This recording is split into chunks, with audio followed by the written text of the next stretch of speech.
Anything?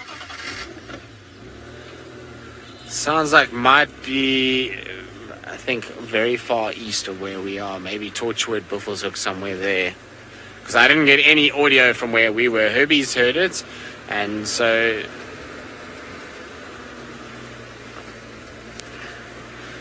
So, you say, don't worry, you're trying your best and take it easy. I'm taking it very easy. I'm chilled about the fact that we're out here and all of that. It's just frustrating when you get to a point where you know that there is a leopard there and you just can't pinpoint it, because you have all the signs. You have the tracks going there, you have the Impala alarm calling, and Impalas are probably one of the more sort of accurate animals to follow in terms of alarm calls, because they don't alarm call for nothing, and when they alarm call for as long as those ones did, then it's generally that they've seen something serious. So it's just frustrating because you know that the animal's there and you just can't see it, which is the frustrating part. But otherwise it's chilled. Tomorrow's another day and another leopard will come at some point at some place, so no reason to stress too much about it. Exactly. I'm having to pay penance for the sighting of Shadulu the other day where she didn't sit still. That's why I'm having to suffer a few days, but that's okay. Well, like I said, I mean, there'll be another leopard, there'll be another time. It'll all be good.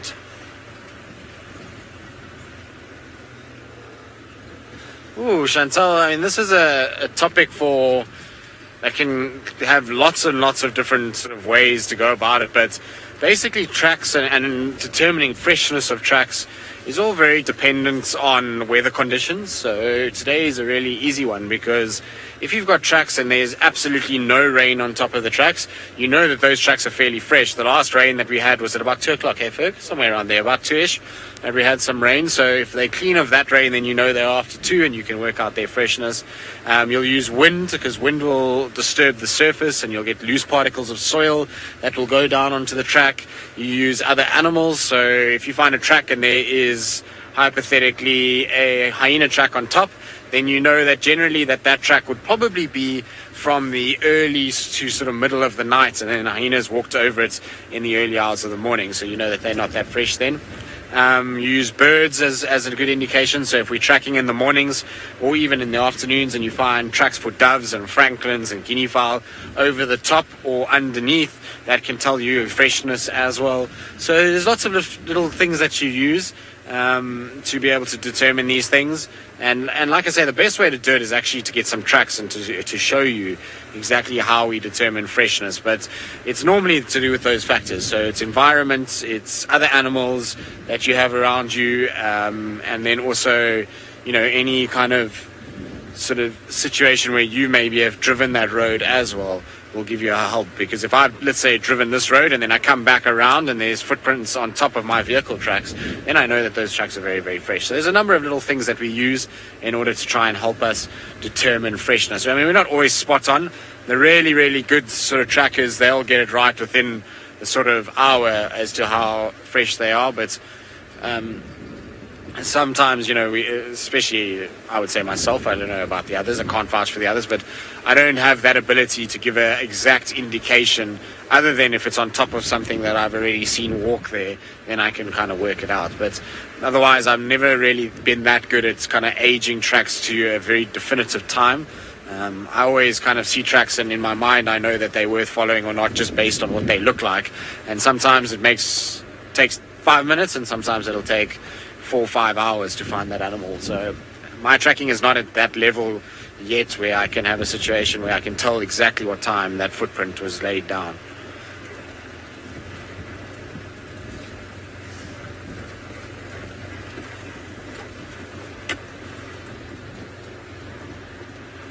So Mina, no, not at all. Leopards do not have a favorite season to mate. So they're kind of animals that as soon as they come into an estrus cycle, they're going to try and seek out a male and try and mate with him as quick as possible. So they're not really fussed if it's summer, winter, fall, spring. For them, it's just about producing offspring, and so as quick as they can, they'll mate after either losing cubs or coming into an estrus with a cub that's now old enough. And you can see that with Tandi, for example. I mean, she had Tamba, and then, you know, within he reached just a year old and she was already starting to mate and try and kind of go off on her own. So that drive to mate is there, and they just will mate at any time of the year. She was lucky that she just so happened to kind of give birth just as summer was taking off, and so she had a lot of young animals she could hunt just as her cub was coming on to meet. But we know that with some of the other sort of animals, that their cubs have been born in winter months, in spring, in summer. And if you think about Kuchava, she was born much late, or her cub was born much later in the summer months. So it also depends very much on males, because we know with males, if new males come in and kill the cubs, then you have a situation where there's going to be a massive amount of cubs produced in a sort of winter season. Let's say hypothetically now Hukamuri comes and kills all the cubs in this area and mates with all the females, then we're going to have cubs being born in July, August, those sort of times. So it just depends on that, but they don't have a favorite season, no. It obviously helps if it's around the summer months, because there's so much more food and food that's easier to catch in the form of young animals. But in winter the animals are a bit weaker, and so they can still survive and they can still do it. Right, now James, I believe, has been off on foot. I wonder if he found anything other than the Easter bunny that's a little bit late. I did not find anything other than the Easter bunny, although I do not believe this to be the Easter bunny. This is not a bunny, but a hare, and I've never seen one carrying chocolate. Have you, Vim? Now, while we look at the scrub hare here, Vim, which I found, didn't I, Vim? Yes, you did. I did, yes. Vim said they're very easy to spot. I disagreed with him heartily. I think they're very difficult to spot. I must tell you that the Hendry family engaged in what is known as extreme Easter egg hunting this year. I hid the eggs in the garden down at the coast, and everyone then got into some hard tack before we went hunting, and it was dark by the time anyone thought about the eggs, which meant that we had to hunt by torchlight. Now this will now be a tradition that I believe we shall continue from this year forth when searching for our Easter eggies in the garden. You will also be pleased to know that Fenton the dog found none of them, and therefore all eggs were retrieved by the correct owners. I see you've put a light on the top. Yeah, yes, very nice. Huh? We're getting ready for the darkness, everybody. It's a long time since I've wafted a spotlight around the place. Shortly I shall be wafting a spotlight.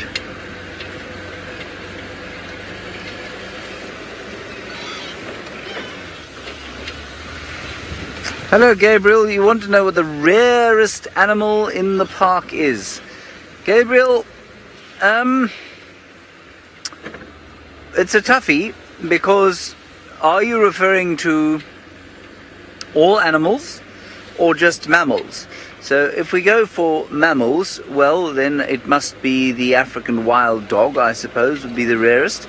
In fact, it might even be something like a roan antelope, which, although not necessarily endangered, found in many other parts of Africa, very rare in the Kruger. I think at last count, the last time I checked, this was a very long time ago, somewhere around 50 animals. So I guess maybe a roan antelope would be the rarest sort of thing you'll find in the Kruger National Park, mammal-wise. Then, in terms of the actually, the rarest animal, there might be some kind of butterfly or frog that is extremely unusual. It might be a fish species that occurs sometimes only when a specific river flows. So I'm not really sure. Sorry, what was that? Nicola?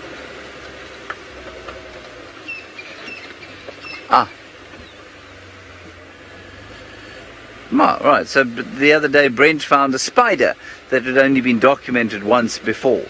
So I would suspect that it's probably not a mammal. It's probably the most rare animal is probably actually an insect or an arachnid like that.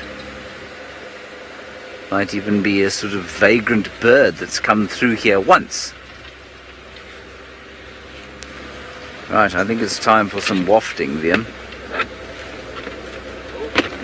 Now, it's at this time of the night, of course, that the new guide tells his guests, and the old guide, tells his guests, who he's just given sundowners to, what they can expect to see on the night safari. And of course we do this as well when we are not seeing anything. And so I am not seeing anything right now, so I shall give you the spiel, because I haven't done it for a year. Well, you can see we're now going to be using a spotlight. To see what we can see, we'll be looking for eyes flashing back at us. And if we are very lucky, we will see some nocturnal creatures like, and of course the Safari Live veterans will now be yawning heavily, but I'm going to tell those of you who are new to the winter, of course we can see genets and civets and bush babies and chameleons, maybe lions and leopards getting active in the night time, and possibly the odd snake hanging out on a branch. And we will not be shining on diurnal animals, which are animals active in the day, only those active at night. And even those that are active at night, we'll use the spotlight to spot them, and then probably, if we can, turn the spotlight off and view them with the infrared light, which of course will make everything look black and white. Now, no matter how many times I used to give that little speech, just after I'd fed my guests gin and tonic and biltong and nuts, and stared longingly at their gins and tonics as I quaffed a water, you would then give them that spiel and say, we're not going to look at diurnal animals. And they would look at you and nod, and you'd say, now, diurnal animal is an animal active in the day. You remember, like all the antelope that we've seen, the impala. And I would say the impala pointedly, and then look at them, and they would nod and say, yes, the impala. Because I knew, beyond the shadow of a doubt, that the first impala herd that we went past, that you'd cast the light over them and then just move the light away again. They'd go, deer, deer over there, look over there.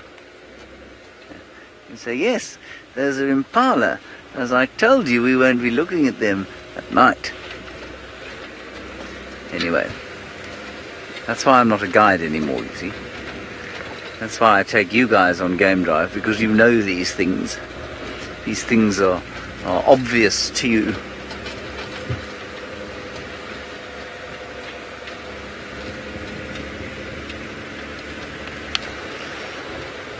Now Vinny or Vinny? Vinny or Villy? Vimy. Oh, Vinny for Nicky, yes. Okay, Vinny. You want to know if Impala will fight to the death? Vinny, not intentionally, no. Death does occur sometimes, but normally one will back down before death occurs. I suppose in two extremely evenly matched Impala, yes, you might have death eventually occurring, but no, largely what happens is that they will fight, and eventually one of them will get such a bad headache that he will back down. It's not quite dark enough for the spotlight just yet, so we'll do without it for now.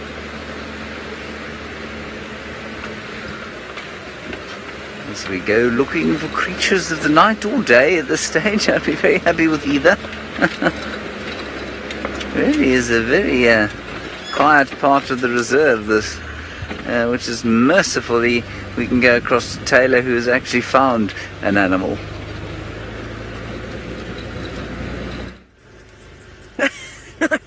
No, maybe I'm the animal, James, but no, sadly we have not got one.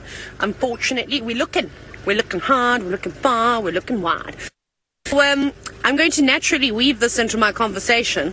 If you would very much like to assist us in winning the equivalent of the Oscars, but online, you can do so, and you can do it by just going to the Safari Live Facebook page.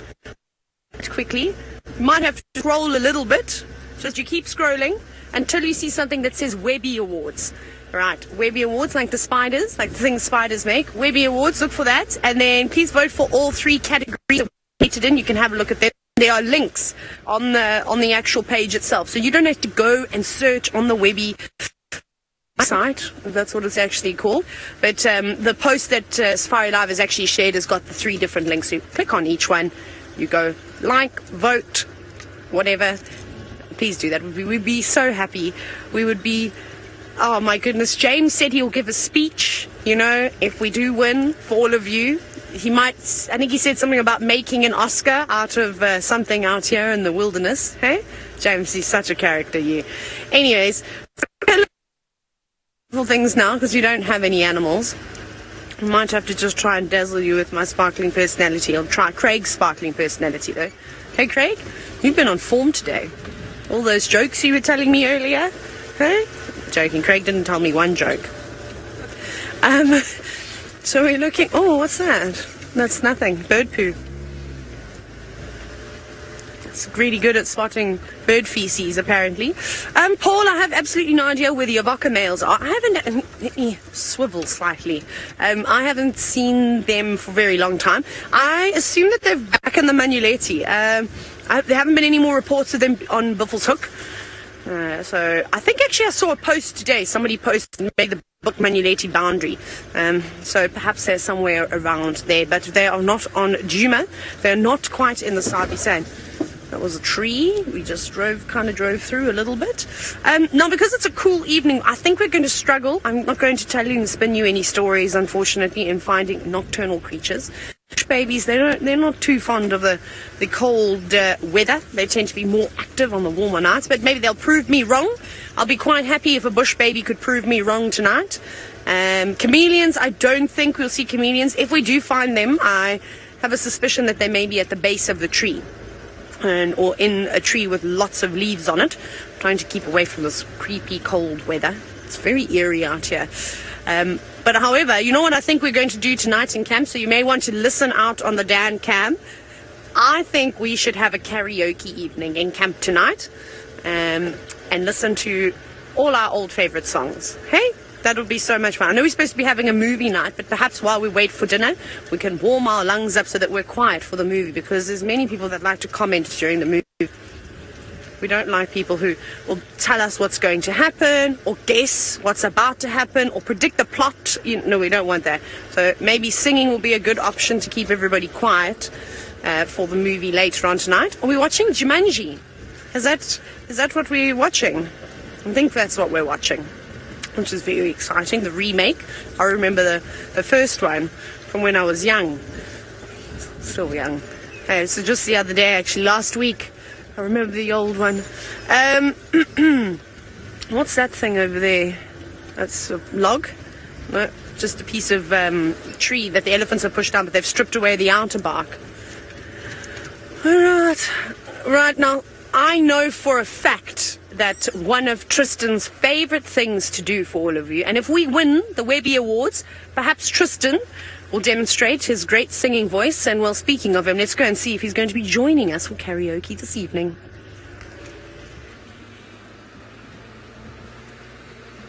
No, Taylor. That's absolutely untrue.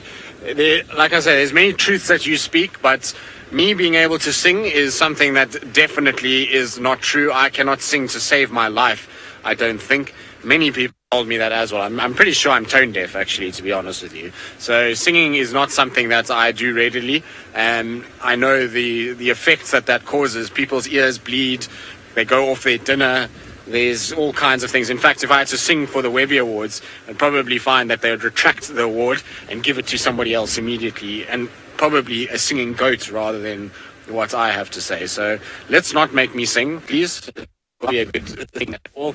Like I say, it's not a good idea. Even Ali always tells me just to keep quiet and stop singing because it's not good. So I don't sing very much at all. But Taylor, she likes to rap, actually. She pretends like she doesn't, but I like a good rapping. So she's got these kind of rap songs that she listens to.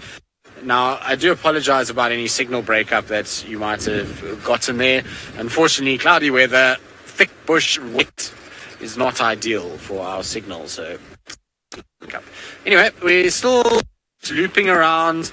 I'm checking, I think, the same block for the umpteenth time this afternoon, just in the hope that one of these leopards is now up and moving and just on one of the roads as we're going, maybe even trying to go to a little water sort of puddle for a drink. And so I'm just doing kind of laps and loops just in the hope that it comes out.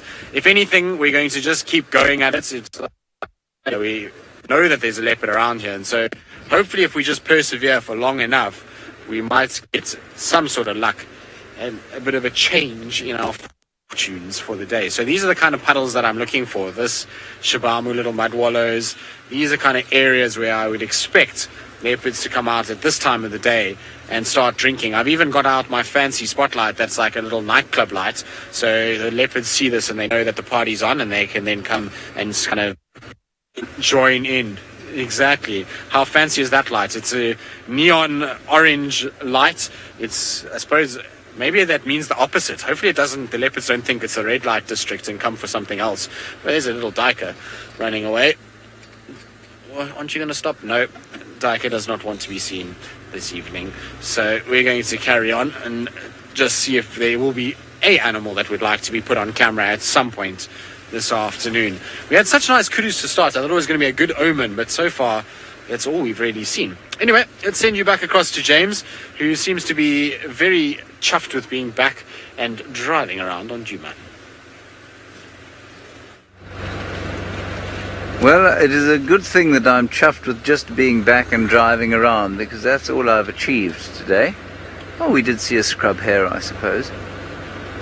But I am chuffed to be back and driving around Djuma. I shall be more chuffed to be on foot tomorrow morning with the great Herberto, and of course the Graham Wiem Dorenbrak and his enormous thumbs. Wiem, do you think that that is some form of evolutionary advantage that you have? Uh-huh. Is yours super opposable? No. Yes, I can't see why they should be big either.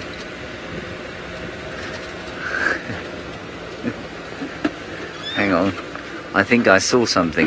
Whether it is of any interest to anybody, I'm not sure, but let's have a look.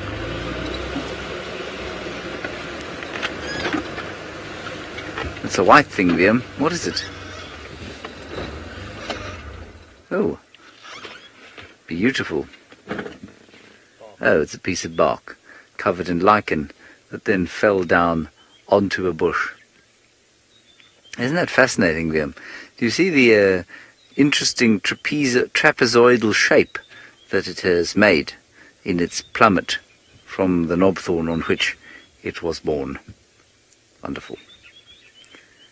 Fantastic. Different colours, of course, when you take the light on and off it. And, of course, let us not forget the wonderful welding work of Opar, who made this beautiful stand here. Connor and Opar, thank you. A tribute to you and the pole that you constructed.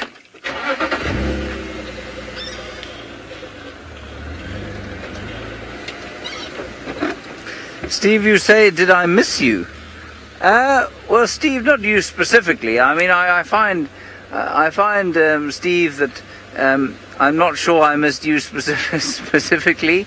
By us, are you referring to the royal we? Do you refer to yourself in the plural? I did miss certainly our interactions, and I mean that about Steve, of course, and all of the other viewers. I did miss that very much. I missed being in front of a lens, frankly. I mean, I had a wonderful time in the Mara, make no mistake. I really had a very good time indeed. We shot some nice videos, which we'll show you a little bit later. Well, once they're finished being edited. And David and I did a lot of training together. And I looked after the camp, sort of, which was great. But Steve, I did miss you. Don't mistake me for... I just don't want everyone else to feel like I only missed you, Steve, in case you were using us in the royal manner. Siri is now talking to me again. Thank you, Siri. Help you find a hotel if you turn on location services. Go to privacy settings, select location services, scroll to Syrian dictation and allow location access. Wonderful. She says she can help me find a hotel. Isn't that very nice? Thank you. Now shut up. She says that's not very nice. That's bizarre. I'm not really sure why she thinks I need a hotel. We're not that far from camp. Anyway. Yes, Steve, I missed you. Horribly. Melissa, thank you very much. You and many others say you missed my sarcasm. Well, I fear me you'll be in a minority.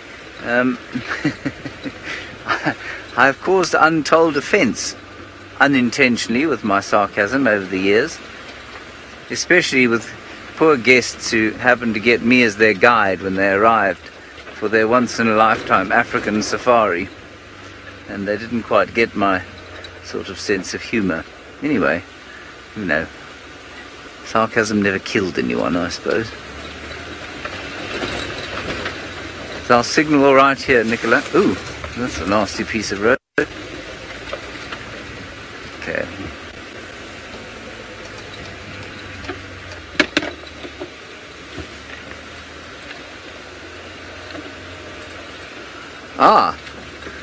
Thank you, Eleanor. I don't know when the voting ends, but you say that we're winning 2 of the categories in the Webbies.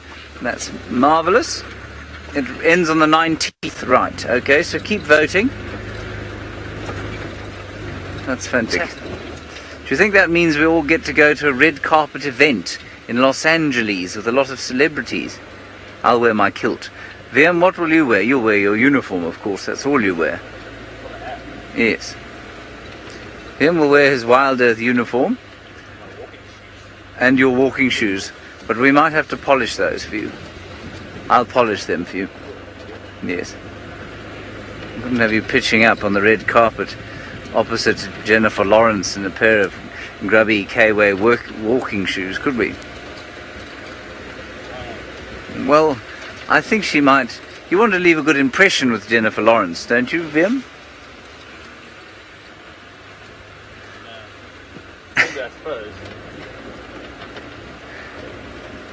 Oh, Nikki says, what happened to Scarlett Johansson? I was thinking of Vim, Nicola. I was thinking, you know, of his needs, not just my own. If anybody looks sideways at Scarlett, they'll be in very big trouble. Sure. My shoes will be polished to a sheen in preparation for our meeting.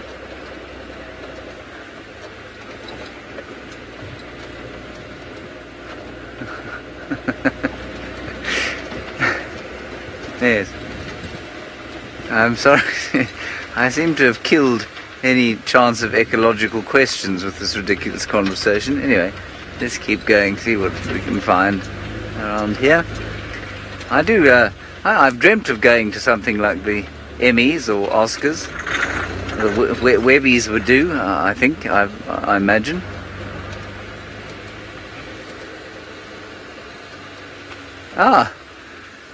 Paula, you say if I could have a superpower on drive, what would it be? I think the ability to eat leaves, because I get a bit peckish when I drive around here. It'd be quite nice to sort of be able to snack on leaves. That would be a poor superpower, though. It's not very exciting. Nikki says, is that a superpower? Well, it is if you're a human being. I think I would like to be able to fly, so that I could go and look around what there was and then come back, of course, and drive the car to where it was, like a sort of human spotting device from the air. Not controlled by Sebastian Romby, but by my own superpower. So yes, I would like to be able to fly. I would like to be able to fly regardless of whether it was for game drive or otherwise. Liam, your superpower?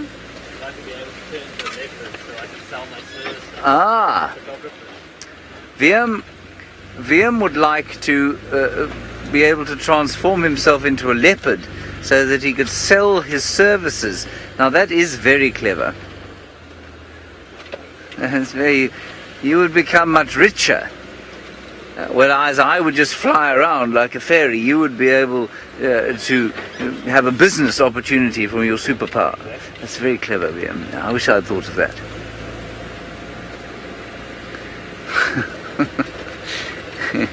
Gosh, it was very wet around here, I must say. This muddy road.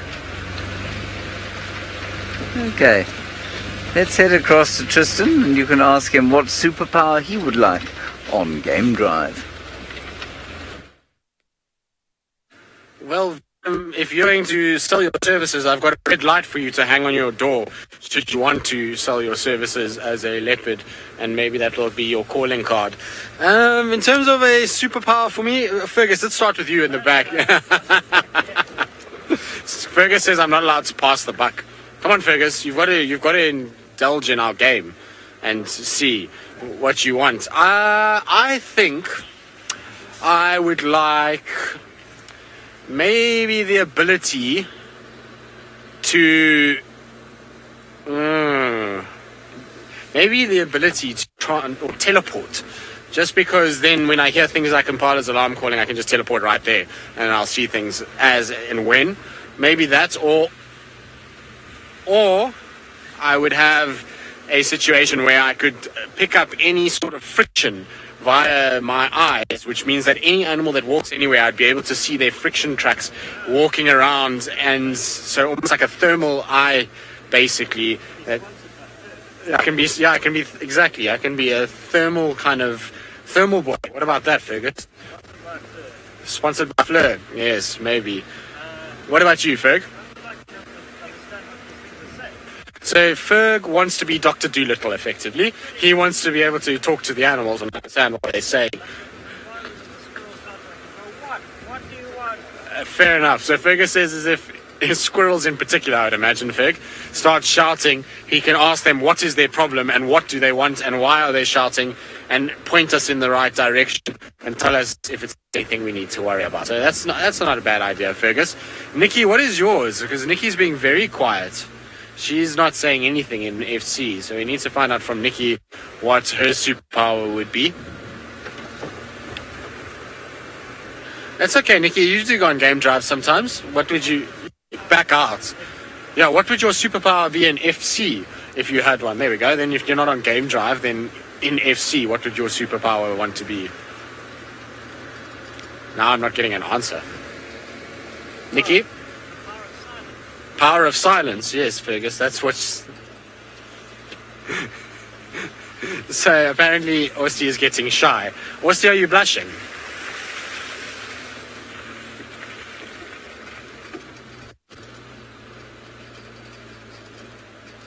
Fair enough. That's a nice superpower to have. So Nikki wants a superpower.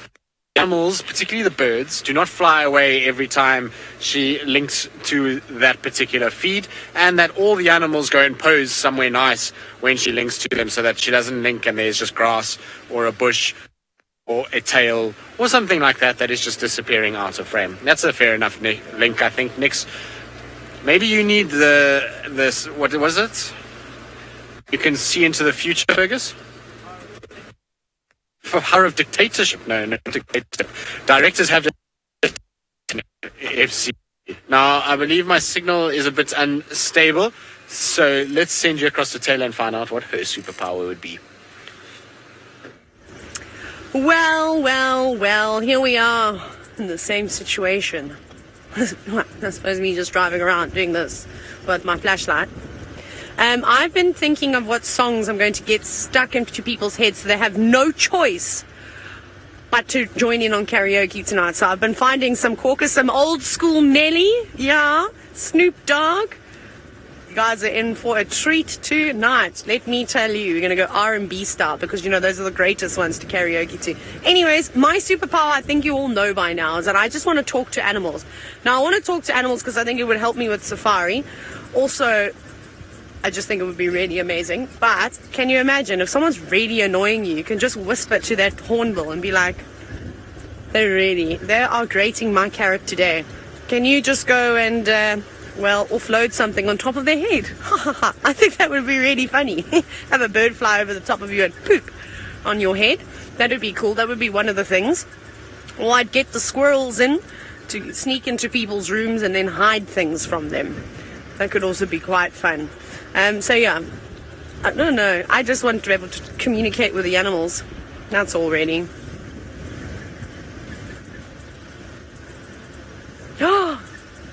Oh my goodness! Granny Peg, that's so sweet. I'll go this way around so we don't lose signal. Meow! You said that you want to have the power to have no gremlins, no signal gremlins. That's very sweet. Yeah, also, but that would be further down the list because there's also other cool things that I want to do. I'd like to also fly. I think that would be quite amazing.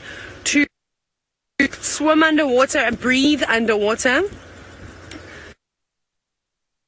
Not dream underwater. Yeah, so basically to swim underwater, be able to hold my breath forever, and then also get flippers or fins or something that I can swim faster with. That would be quite nice. I'd just like to turn into a fish that nothing would want to eat me, though. That would be terrifying, because if I got eaten by a shark, oh my goodness, it would be such a traumatic experience. Craig, your superpowers? Let me guess, make me keep quiet.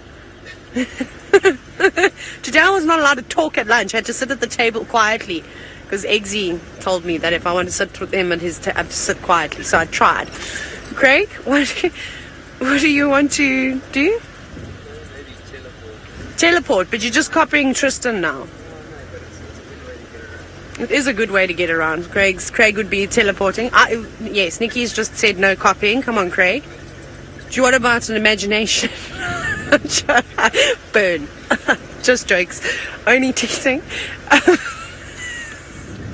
We're really horrible to each other, aren't we? But Craig knows I'm just joking. Hey, Craig.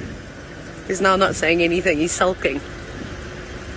So what else, Craig? Tell us. Tell the viewers. They want to know. They want to know the real Craig. Breathe under. No copying. He's just. I just said that now.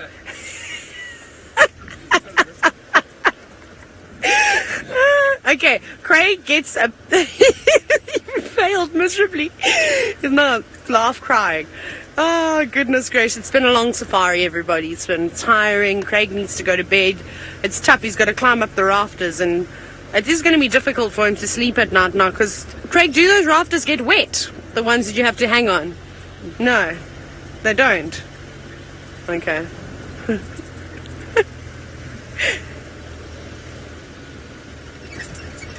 How on earth has he managed to do that, Nikki? That's absolute lies. It's a fake one. Somebody has put it there for him. Oh, so I suppose I have to send you all to Tristan then. I don't want to, but off you go.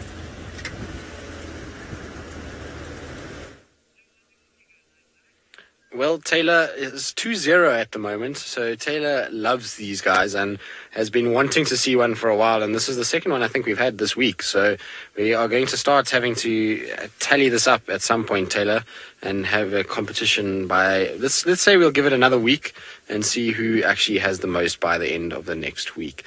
But it's very cool to find another chameleon, so even though we haven't found ourselves a leopard, we did find a camouflaged animal sitting here.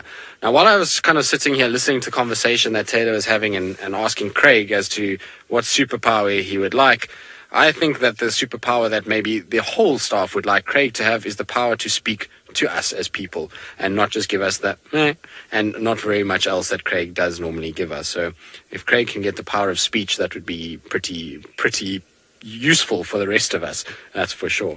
Anyway, our Philapnic chameleon is sitting tight and is kind of all tucked up and has got its kind of legs tucked up, tails tucked up, probably trying to stay a little warm. It's a fairly cool day today. It's not been very easy for a lot of our reptilian animals that are cold-blooded, and so I'm pretty sure that this little guy is just trying to stay as warm as possible. Not that it's that little.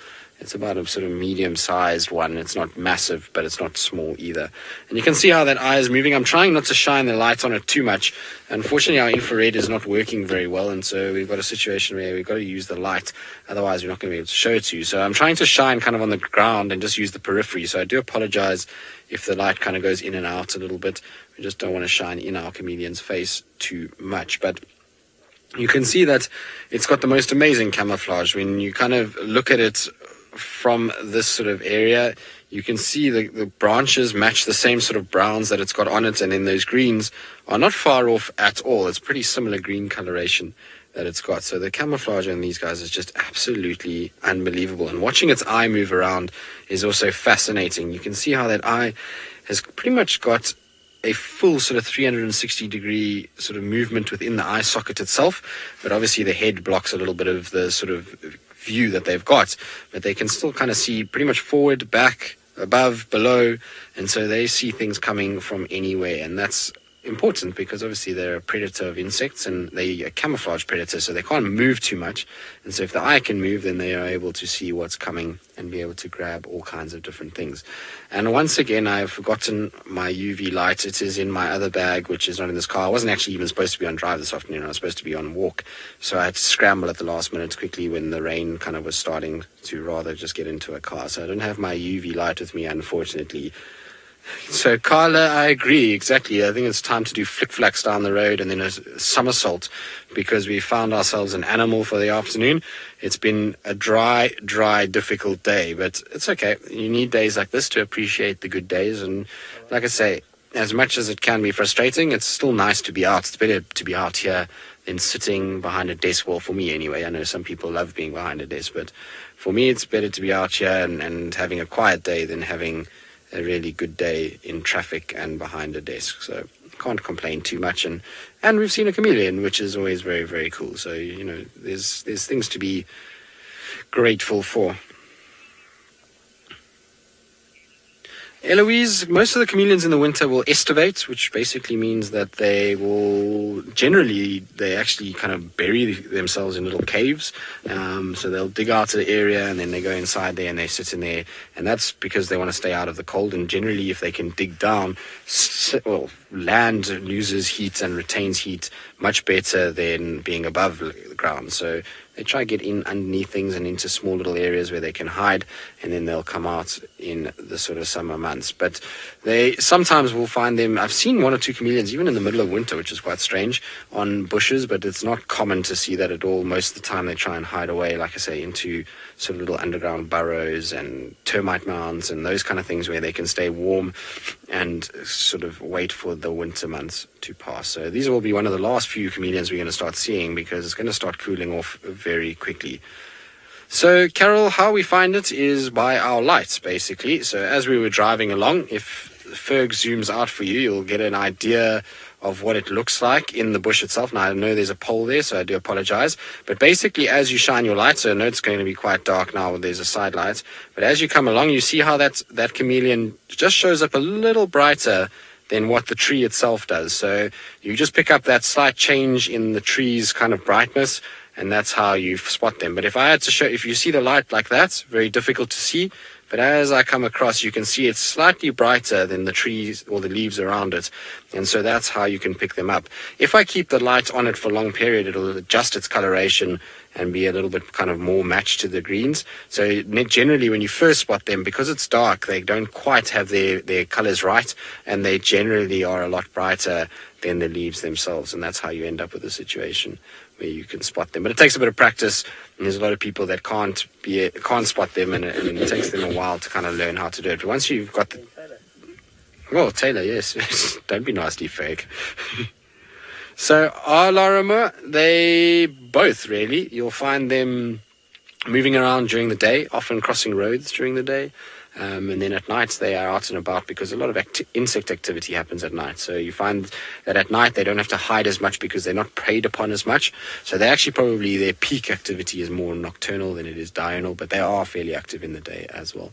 The reason why they hide a lot in the day is because of things like bush shrike and boomslangs, which is a type of snake. They go after them and try and kill them, and so they prefer to come out at night to be able to hunt on the edge of the trees.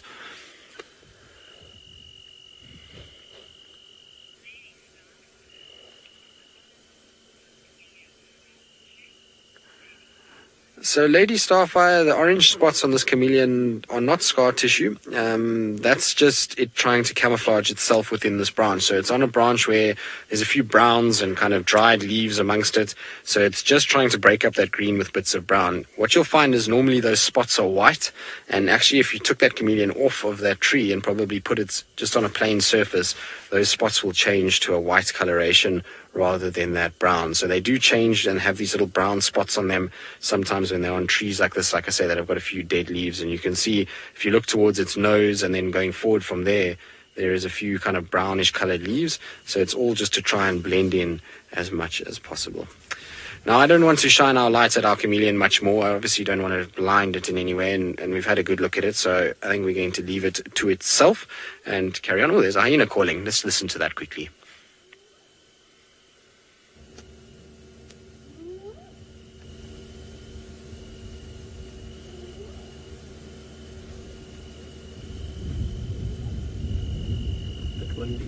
Bit windy, unfortunately, and that hyena is also moving seriously quickly because it was calling quite close, and then all of a sudden it just started and kind of ran away. So we'll try and find another hyena that we can listen to. But that was cool. Very, very nice to have a chameleon. It's always good to see them, and they were parts of summer, but they seem to be coming back now in the last few days. Maybe we'll try and see if we can find another one. Taylor's, I'm sure, not very impressed at all because I know she's been dying to see a chameleon. And so hopefully we'll find one. It's never nice when you really want to see something and then you struggle to find it. It can get quite frustrating at times. So hopefully Taylor will be able to find one this evening. Right, let's send you off to James and see what he's been up to over the last little bit. Well, what I've been up to is hearing Impala shouting. We heard them at a distance.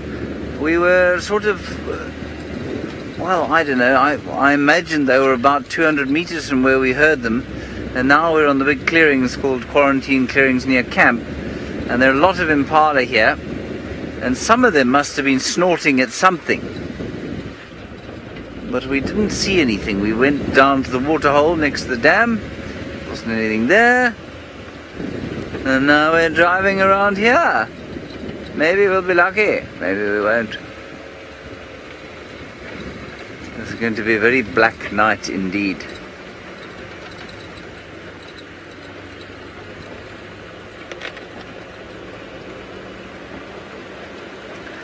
Matthew, you are in Kenya and you want to know, do I ever get scared on safari? All the time. Oh, you're 10 years old. You're not in Kenya, you're 10 years old. I'll have a little bit of elocution lessons with Nicola when I get home. Anyway, Matthew, you want to know if I get scared on safari? Well, sometimes. You know, there are two aspects to this question that I can talk about. The first is, of course, that yes, if something like an elephant gets really upset and chases us, then it can be very scary indeed. But that doesn't happen too often, as long as we're careful and we respect the animals. And if you're on foot, well, then you need to be even more careful. And if you see something like a buffalo or an elephant, then you need to be very aware of where they are and make sure that you don't make them feel afraid, which is what makes animals come towards us. So sometimes, yes, there's a little bit of fear associated with this job, but not like being a soldier or something like that. And then the other thing to say to you, Matthew, is that it's not a bad thing to just have a little bit of fear when you operate out here. What you don't want is to be overconfident, and that means that you, because nothing happens over the course of a few weeks, say, you think, well, you know, nothing will happen. It's perfectly safe for me to walk around out here, and you start not concentrating. And when that happens, that's when you can miss tracks or not hear an alarm call, or perhaps a bird warning you of the presence of a predator or something like that. And so it's good to have just a little small piece of fear in you all the time. No, nothing. Harder around here. None of them seem to have a leopard attached to their backsides, however, or fronts. Either would be satisfactory.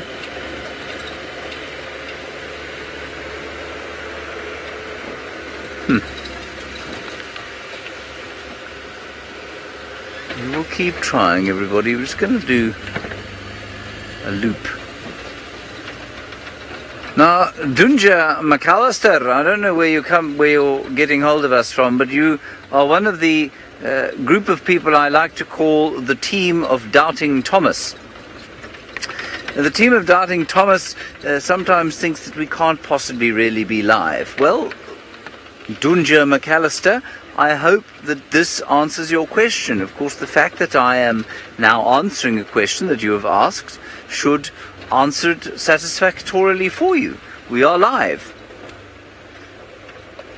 There is a very slight delay between me and you, so when I say this word, you get it probably about 25 seconds after I've said it, but that is the only delay that there is, so it takes about 25 seconds to get from me all the way to wherever you happen to be in the world, which is quite remarkable, really.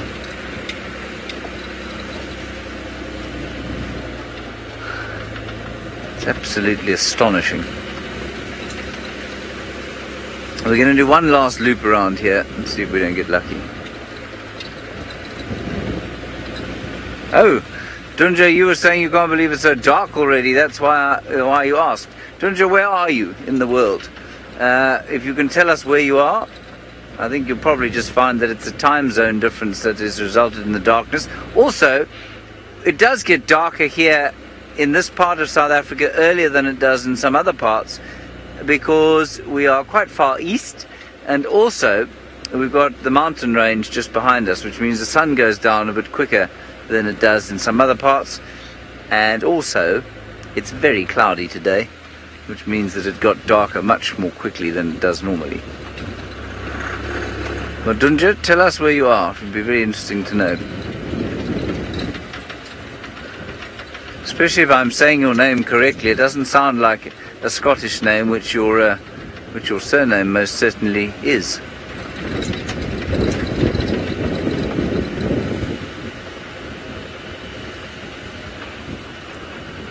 In Cape Town. Oh, Djuma, you're in Cape Town. Okay, well that makes all the sense in the world then, because Cape Town, of course, is a long way west of where we are here, and in fact, actual fact, should be in a different time zone, but because that would be inconvenient for the country, it is not in a different time zone. So if you go to Namibia, for example, Namibia is an hour behind where we are here. And is that correct? Yes, an hour behind us. And Cape Town's on exactly the same latitude. So it's longitude, sorry. And so it should also be an hour behind, but that would be very disconcerting for the country. Ah! Tristan has managed to find an animal to show you, and it's green. We have another chameleon to show you. So Taylor, that's now 3-0, and this guy is hanging out in a bit of a different fashion. It's actually starting to rain as well, which is quite strange. All of a sudden there's some rain falling, but this little guy is just hanging out on a very small plant, and is kind of, at first I didn't think it was a chameleon just because of the way that it was sitting. Generally chameleons will sit almost on a horizontal, whereas this guy is almost on a vertical. You can see he's kind of hanging on and being blown about. It's not a very clever tree to have chosen young chameleon. It is not ideal. Now that little one is quite small, and I don't know where this rain has come from, but it is now coming down quite quickly, which is not ideal at all.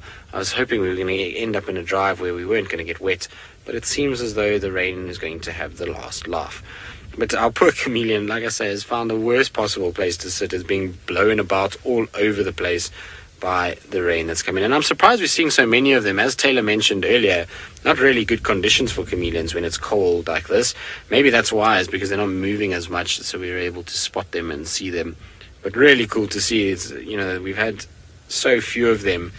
It's been very good.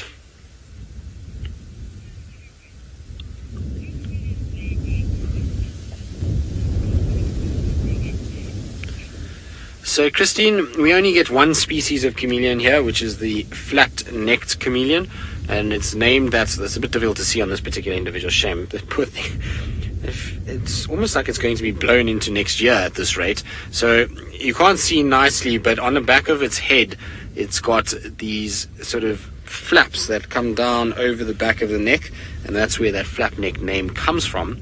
And so it's the only one here. I think in South Africa in total we have, I might be wrong, but I think it's 28 or 27 species of chameleon, most of them occurring around the western and southern parts of South Africa. So only the one that we get up here in the northeast corner.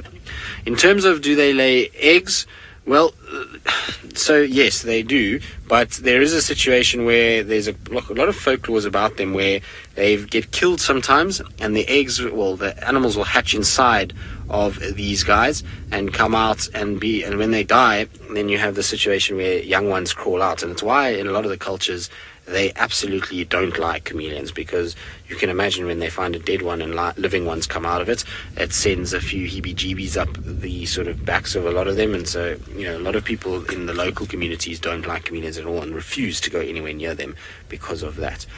Anyway, there's another car coming up behind us. Is this Taylor? Should we show her what a chameleon looks like? I think it's Taylor that's coming up behind us. Is it Taylor? Can you see? Oh, Taylor. Come, Taylor, let's show you what a chameleon looks like. Let's get Taylor here so she can get a chameleon and finally have her time with one. She gets a little bit sort of upset about these things that we haven't been seeing chameleons, so we'll just try and show her where it is. There she comes. Come on, Taylor. Forward. Come on. Take a chameleon. One to us, Tristan. Taylor, look, you spotted a chameleon. Well done. Where is it? Can you see it? Taylor can't see the chameleon. It's not an angle that I'm at. Oh, down there on that bush. Yes. The teak. On the teak, yeah. Oh, no, I can see it. Okay, there we go. Fetch it for you. No, you're more than welcome So to that's one to us. One to you, yes. You did spot that. Fair enough. I'll give it to you. Well done, Taylor. Thank you. That's the face of someone who's lost the challenge, guys. We'll This leave is the whole week. the whole week, but tonight is a mini challenge. I wasn't mentally prepared. You weren't mentally prepared. Okay, well, get into your game face, because... Right, so let's send you across to Taylor, because she's got lots to say. Hopefully she'll be able to have a little chat about the chameleon as well. Oh, sorry, lost comms a bit. I know I am live. Yeah, well done, Tristan. That was a good spot. That was a very, very, very good spot. Well, I must say I did enjoy getting to know the Torchwood Pride very briefly. It was just a meeting. We had a cup of tea with one another. Didn't learn their names, though. I've forgotten them already because I've already lost the pen. I'm going to find it eventually when I empty out the car at some point.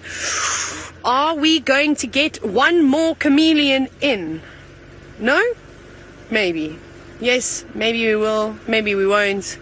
I'm hoping so. I don't know. Should we do our last chameleon spot? I've seen one down here a few times. I always say this and I've never seen it again. But maybe tonight will be the night. But well done, Tristan. That was incredible. Very, very impressive stuff. Especially someone of your age spotting a chameleon so far. I say this, and everyone is so young in our team. Anyways, it has been wonderful. I hope you guys all enjoyed the safari today. Hopefully, we made you laugh. And join us on the Sunrise Safari, where we'll make you laugh again.